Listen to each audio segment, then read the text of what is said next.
Hello, everyone. Welcome back to our recap show for Survivor Calgary Wild Wild West. This week we're breaking down episode 8, the episode directly after the Egg's return. And I mean, it was a pretty simple vote here, but a lot of things happened that are definitely worth talking through. Krish isn't able to join us, unfortunately, today. That's okay. I'm joined by All-Stars winner Taylor. Taylor, what did you think of that episode? Another crazy episode. That was not the outcome I was expecting. Were you sort of just like expecting a easy, clear vote on Emily here? I really was. That's fair. I think there really wasn't much we can do in the edit to make it seem like it was anything else. It was pretty clear that it was going to be Emily. And we have some other things to discuss certainly here, including like, hey, why did Mitch go home here?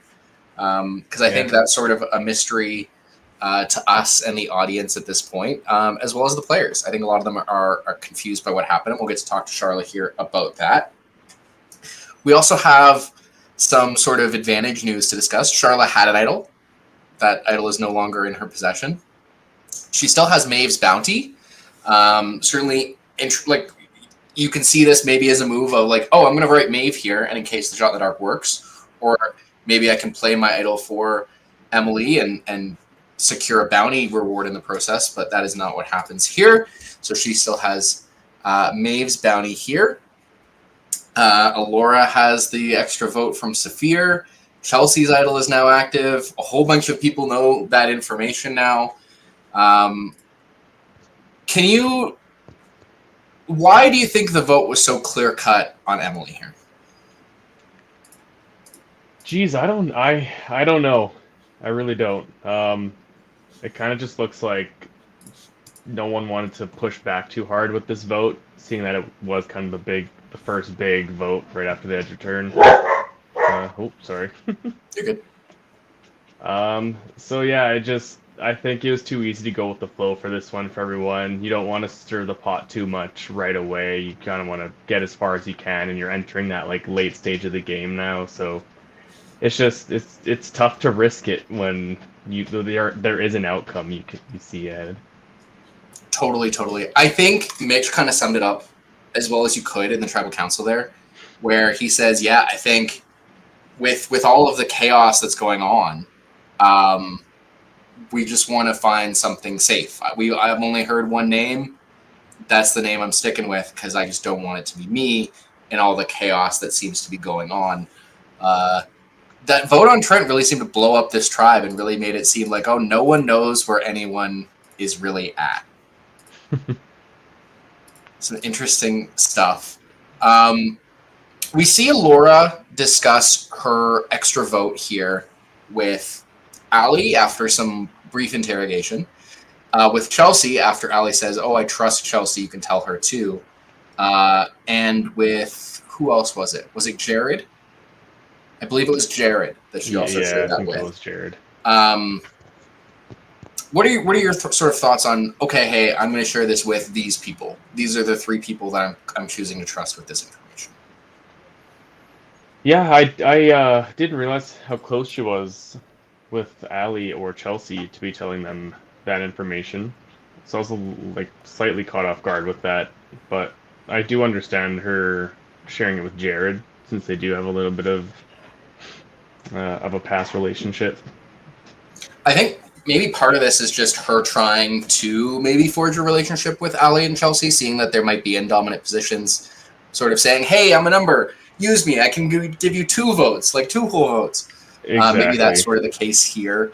I wouldn't be surprised by that at all. We see Ali also talk to Chelsea about her idol, Chelsea's. And we also see Ali talk to Joel and say, hey, listen, our alliance is a little bit more on the down low here.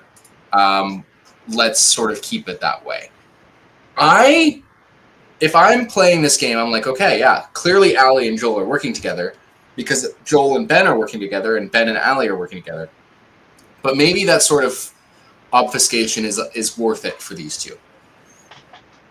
Yeah, like it seems like it's obvious that they're working together from like our perspective, but I guess I don't really know how it was going on in the game there. But I feel like I would be assuming that they'd be together if I was out there. Totally. Trying to think of what else we've got here, because we're waiting for Mitch and Charlotte to join here so we can ask them all of these sorts of questions that we have about the game, because we do have a lot. But I am sort of interested to hear your thoughts on Charlotte and Jared coming back into the game and sort of their impact right away here. For sure. Well, Charlotte had an immediate impact, it sure looks like. So I don't know, it's always nice when a returning player does get into some action and gives us some entertainment. So it's like, all right, like we're all happy you came back now. And I feel like Jared still has enough going on where he'll be able to kind of integrate himself back into the game fairly quickly. Really quick, right before we bring in Charlotte and Mitch, because they're on the line now, I did want to get your impression on Chelsea immediately pulling Jared aside and saying, hey, look, the vote was on you because I had your bounty, and I got the idol from that bounty, and I'm telling you about that now. What did you think of that sort of moment, I guess? I liked it. Loved them both. They haven't really had the chance to get together and chat, so I don't know. You see like a really strong sense of trust in the way she's talking to Jared there, so I'm hoping we see more of it, because I feel like that'd be a pretty deadly duo to form this late in the game. Definitely, because I think based on game relationship, that should not be a duo. But obviously, these two clearly have a way of communicating with each other as roommates that some of the other players have not caught on to. I don't think Mitch is actually going to be able to join us today. He's having some mic issues. But we're going to bring in Charla now. Charla, the burning question on, I think, most of our minds. Why did you vote for Mitch here? Great question. I would say that when I went back into the game, I was definitely scrambling. And talking to Maeve was kind of the only thing that I latched onto. They mentioned that... What was it? I'm trying to remember now. We saw a little bit of that conversation where you two were sort of talking, and it's like, hey, you sort of went through just about every player in the game. The last person that Maeve talks about is, Mitch. Mitch, she says, I don't really know where he's sitting in the game right now. He's sort of a free agent, but I don't think we need to go for him right now because he doesn't have much power. But I think maybe just because Mitch was the last name that was sort of said, that's what sort of stuck in your mind as, hey, Maeve told me that Mitch is someone we can go for? Kind of, yeah, because as soon as the vote was over, I ran over to Maeve and was like, I just kind of wanted to earn some trust. I had heard that they were influential in the game, and kind of hearing stuff from the edge that's kind of someone who I wanted to be on the good side of.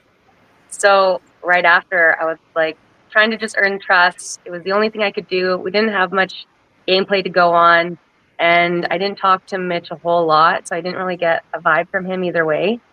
So there isn't really a great answer to your question. I mean, you're just coming back into the game. You have very little information. You play your idol here because of that lack of information. You feel so unsafe. So it makes sense that you're just sort of latching on to whatever you can at that point. Did you have any thoughts at any point of, I'm going to play my idol here for Emily? No, I did not. I was definitely going to play it for me, but I knew a few people were voting for Emily, but that was the other thing. I didn't think that my vote obviously would have as much impact as it did. I thought that, what are the chances that every single person is going to vote for Emily? It's slim in my mind. So, there he is. I feel like I'd bring him in here now that his mic is working. Yeah, so I didn't think it would be that big of a deal, to be honest. And I didn't want to vote. I thought that Mitch was kind of a safe vote, that I wouldn't piss anybody off, because I just got back in the game. Even though I have Maeve's bounty, I'm like, I didn't want to ruffle any feathers before I could really have a chance to connect with people. Well, because Maeve was one of the few people that had sort of given you the lay of the land as you came into the game, right? Like, she was like, here are the people that you need to be paying attention to. This is sort of where everyone stands. let's run with it together. So as a free agent, you have to sort of try and prioritize that relationship over whatever an idle advantage you can get here. Mitch, we sort of saw you enter into game mode this last episode, and regretfully cut short here, obviously, in sort of a very strange turn of events. But what was sort of your gameplay leading forward if you had survived this vote? Well, the way that I'd seen it up to this point was the game plan was lug mode until Trent got voted off, because I needed to, if people were going to see me as a threat inherently because of my physical size, I needed to make sure that they didn't see other threats in me, especially, seeing me throwing names out there, seeing me playing more of a social game. So I wanted to sit back for as long as I could until the Ugly Alliance broke up, because I knew that was going to be on Trent. And then, once things broke free, I knew that I had set up this situation where I had no reputation. And so I thought that people like Ben or Maeve, who identified as the stronger players in the game, might feel that it was safe to take me to Final Tribal. I saw the two of them as well as Chelsea as the three strong players. I didn't think I could trust Chelsea as far as I could throw her. So it was trying to draft behind them, make them think I was an easy vote, and then look for opportunities to make bigger plays down the road. You may have been the only player in this game who didn't trust Chelsea to some extent. Yeah. No, that makes sense. And I think, adding on to your point, like you were voted as the person who no one would vote for at Final Tribal Council. Your reputation was sort of, I can't talk game with this person. So to see it change so quickly from last episode to this one was something really refreshing to see, and I was really excited to see you sort of move on with that sort of shift in your gameplay.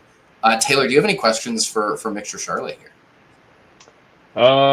Charlotte, did you think you're going to use that idol when you got it, like as soon as you grabbed it, or were you going to try to work your way to hopefully find a way to not have to use it? I was hoping not to use it. I remember chatting with Alora, even, who I had a good connection with. And even when I was talking to her coming back in, I didn't get much. And that's when I really started to feel uneasy. I didn't get much from anybody. I didn't even know that everybody was voting for Emily. Yeah. So I felt really out of the loop. And so I think once I started having conversations and felt uneasy, then I knew I was just going to use it right away, because what's the point? Yeah, better safe than sorry. The only other name that was kind of floating out there was yours too. So it makes sense, like, hey, I've heard rumblings of my name. The only other name I've heard rumblings of is Emily. That could just be a decoy plan because no one else is saying anything else. So that's usually how it goes. If you're not hearing much information, it's usually your name is out there. In this case, it was just no one had any information because it was just like, I guess we're voting Emily. Oh, God. Who knew? Sorry, Mitch. No worries. I had a question. Where'd it go? Okay, that's fine. I'll think about it and ask you outside of the podcast. Mitch or Charlotte, we'll start with Mitch. Do you guys want to say anything before I bring it back to just Taylor and I here? Just in general? Yeah, just either you want to show something out, say something that we maybe missed on the show. I just want to say thank you. It was such a wonderful time playing Survivor. Like not enough folks say just how much work goes into behind the scenes all year for you and the other folks that put it together, and it just feels so wonderful, like such a blessing to be able to take part in it. Thank you. That's very kind. Charlotte, anything you wanna say about your time on the show, your path moving forward after this episode, or anything like that? I've already reached out to Mitch and apologized a couple times because I felt so bad. I was like, I'm not good up for this game. I'm too emotional. So I felt really bad that he had to go out that way. But yeah, you'll continue to see me scatter through the game with no rhyme or reason.